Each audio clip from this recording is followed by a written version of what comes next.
Everyone, this is Dan. Welcome back to the StarCraft 2 weekend. Today we're going to have a game between LiquidTaeJa as the blue turn player on the bottom left of the map, Daybreak, and on the top right we do have M+ForGG. I'm going to call him Forge and TaeJa. That'll make it substantially quicker. Anyways, let's speed up this game and get to the interesting part of the actual game itself. So far, nothing new has been happening. I have been releasing, of course, Cities Excel tutorials, more Cities Excel tutorials, as some of you have been requesting that, and I also did release a couple of Let's Plays for the OpenTTD, so do let me know in case you would like me to release any other game in terms of gameplays. These two games I decided to take up, so I will play these two games until I finish them both off in terms of tutorials, so on and so forth.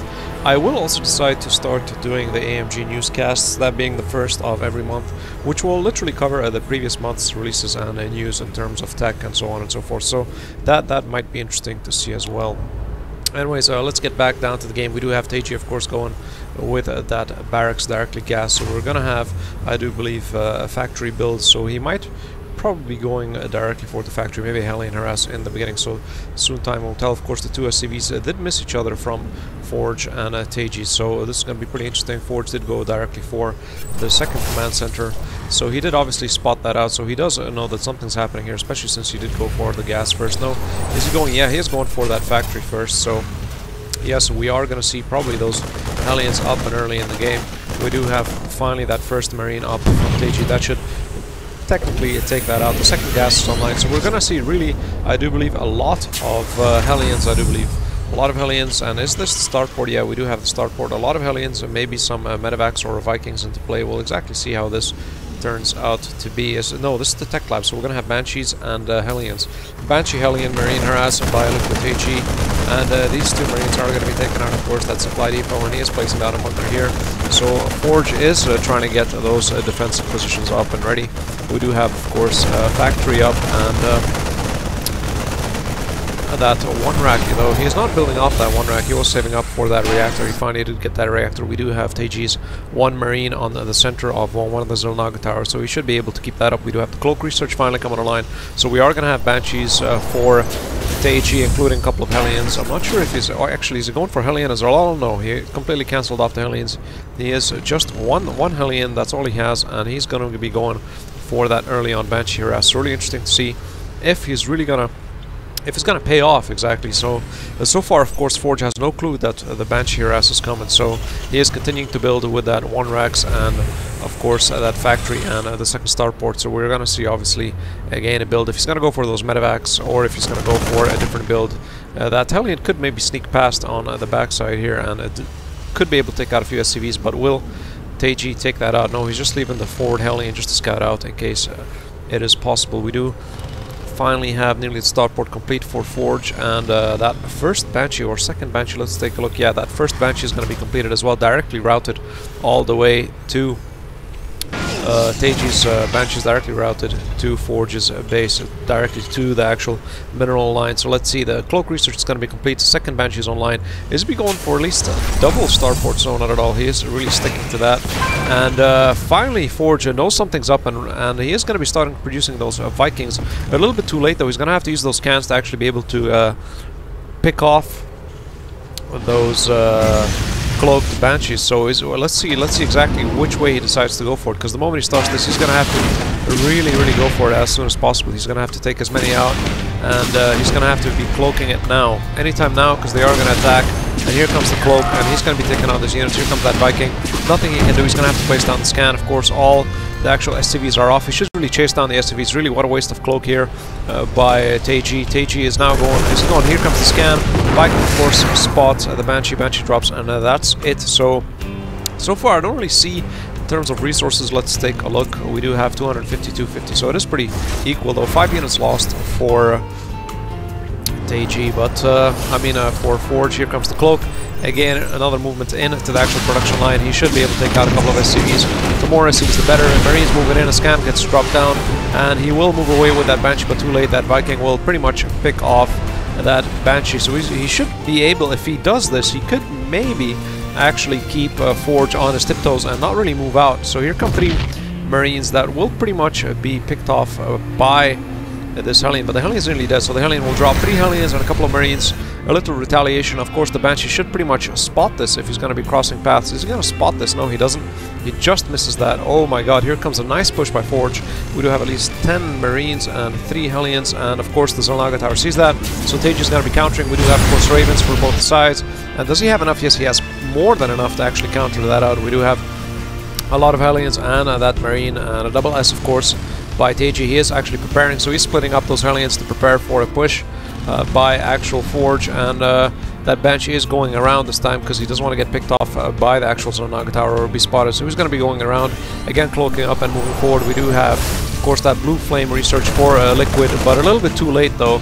Nothing much he can do, but will that Banshee come into play? Yes, very nice. Now, he could literally take this out. Forge is going to be forced to place down Scan. The Scan comes down, but the Banshee is going to just about survive that. But again, the Scan is preventing Forge for moving down and using those mules. We do finally have where was it? I'm sure I did see the damn, yeah, here it is. We do finally have that Raven into play, so he's not going to be using a lot of those scans, and he can finally really concentrate on getting that production line up and running. So blue flame nearly complete. We do have 2 Vikings for TaeJa. Again, he's going to be countering that Viking build by Forge, but Forge, of course, only having, again, 2 Vikings as well. So really they are on par. We do have 2 more, of course, for Forge, and we do have 2 factories, so he is really switching. And here comes again another, of course, the Raven's going to get vision, and that the Banshee's going to drop. He knows that, so he's going to try to take as many SCVs before he drops, and he did take out a few more, so not really bad. We do have 12 units to 3, so far, really, we do have TaeJa a little bit on the winning side though, but let's see exactly how this is going to progress. We do have double armory, so he's going to be going for that tech upgrade now for those mech units. Do we have only a Hellion build? Yeah, we do have just a Hellion in our ass. We do have a lot of Hellions coming streaming in, and by both players we do have a lot of Hellions, and he knows this. He has been spotted, and this is pretty much it. Blue flame upgrades for both actual team players, so there's no way he can beat this, because I do believe that yeah, he did actually managed to get that off. Forge did have an advantage there, so it's pretty interesting to see.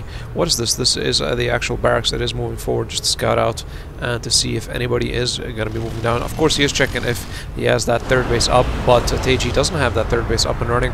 And it's pretty funny that we do have the same thing for both players. We do have that barracks up there, and we do have the barracks down here. This is being used to scout out in case there are any drops coming from TaeJa from the side.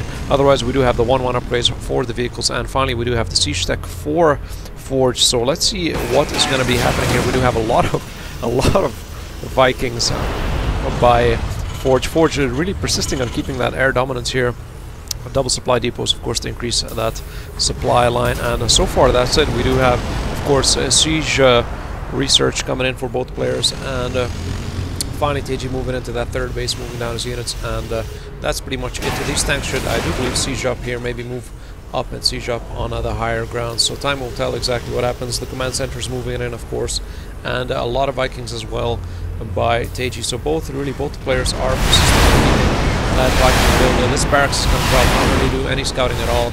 That'll pretty much drop, and will he start that 3rd base? Yes, he is going to start that 3rd base, waiting for those resources. He does have it. Here it comes. 400 resources gone, and now he is moving out. As you can see, it is being all-out pushed. Even the barracks is being pulled into the play. We do have those tanks and Hellions, and of course that Viking push. So, including, of course, the Raven now. Does Liquid know that this is coming? Yeah, he does. He should know. He doesn't know. He is moving, of course, through that secondary base, but Vikings are going to keep in that Raven, and that Coach Banshee, of course, is moving down. Those Vikings, unfortunately, are target firing that Banshee instead of trying to take out the air superiority here. But let's see if it's going to pay off. He really needs to siege up those tanks. Siege is finally convincing by TaeJa, so he is going to have the higher ground. Now the question is, can he take out these air dominance by tanks? We do have an advantage here, of course, for Liquid TaeJa. TaeJa does have the advantage here due to the tanks, and the Vikings really can't do much. And this is pretty much it for both players. We do have, of course, the Vikings finally getting dropped onto the ground. Both players dropping the Vikings down. And this is it for Forge. Forge did lose this push, ironically speaking, though. And none of the players can even move forward or out. So this Raven is going to be a loss, quite an expensive loss at that. And that's pretty much it. The scan goes down, and he knows that there's only 2 tanks, but there's nothing really much he can do. He really needs to counteract this in some way or another. So he didn't hit, of course, the 2 tanks on the high ground. Very, very smart move by Liquid. So he should pretty much mop up this push by Forge. Forge did lose quite a lot of resources. Third base still up and running, not really in terms of upgrades and par with LiquidTaeJa. So far you could say LiquidTaeJa is on the advantage, and here we do have a level 2 of course for LiquidTaeJa, and finally TaeJa is going to be counteracting, even the SCVs thrown into the mix, so we're going to have a couple of SCVs, 3 Vikings, not a lot of Marines though, but anything would do currently for TaeJa just to counteract this massive loss. And again, the composition of both players is pretty much the same though. We do have of course that factory up here, so he does know in case any units are moving down from there, and he does spot that, so he's going to be acting in terms of that as well. So these Hellions are going to be forced to retreat, and that's pretty much it for the barracks itself. He did drop it to prevent those Vikings taking it out, and those Vikings actually did switch, and they are on the ground itself. 2 Vikings compared, supported by 4 tanks, and of course Hellion scouting out for the 4th position. Not there yet, but will it be there? Time will tell. We do have 2 tanks here just to give it a little bit of support, and here comes the push, and this pretty much should be able to take out these Hellions.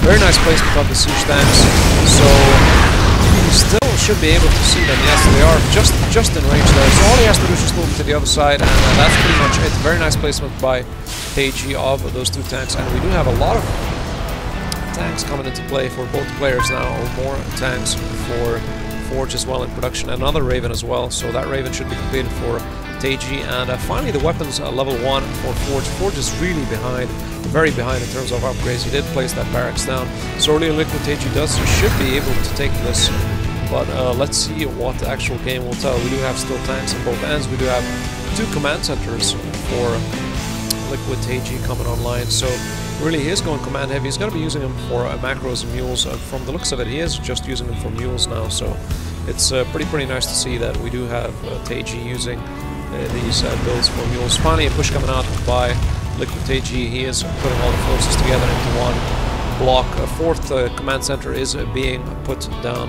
by Forge. Forge finally starting his 4th command center. Finally the push is coming down here. So Hellions of course scouting on moving to the Zone Langa Tower. They should pretty much see this. He's going to be able to take out this barracks. Yeah, he should be able to drop it.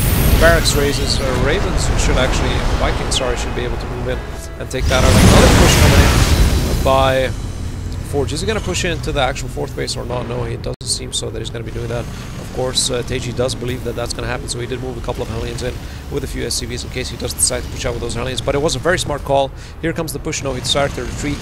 So Forge did decide to retreat. So finally, both players moving in, sieging up for both players. I do believe that LiquidTaeJa does have the advantage in terms of sieging up. Unfortunately, both Hellions are pretty much going to be able to bump up those tanks, but he is of course target firing on those tanks for Forge. So in both cases, it is a very high losses for both players, but those Banshees should pretty much mop it up. More Hellions being moved into play, and we do have that Raven as well. So this is a pretty funny actual battle between both players. LiquidTaeJa finally retreating and moving forward, and that Banshee is really key for TaeJa and keeping this on his end. We just had more Banshees here. We do have 2 more Banshees, so really I do believe this is very positive for LiquidTaeJa. He might be losing a lot of those Hellions, but those Banshees are already providing that additional firepower that he does require, and that's pretty much it. He's going to drop his barracks, and he didn't cancel it yet. He just did manage to cancel it. And this is pretty much it. He's going to be moving a couple of support units, but there's nothing much he can do. He doesn't have any Ravens, and he probably doesn't even have enough resources to pull down Scan. That 4th command center is going to drop. Unfortunately, there's nothing he can do. Tanks moving forward. They are going to be sieging up. Finally, a Cloak coming in, and Scan coming down. He's going to try to target fire those Banshees with that Thor. Thor did manage to take down those Banshees, and he's going to drop the 2nd Banshee as well, but we do have more reinforcements coming in by LiquidTaeJa. LiquidTaeJa still keeping his push very strong, and he's going to be moving down into the siege line. Yes, he's going to be moving down into the siege line. Finally, Thor is going to be retreating. He should move back into the tank siege line as far as I'm concerned. Finally sieging up both the tanks. He should lift his command center as well, not to lose it for real carelessness, and that's pretty much it. Now really, we do have the 3-3 upgrades coming down. Finally, we do have 3 upgrades coming down for TaeJa, just for the weapons upgrades of course, and we do finally have that weapons level 1 as well.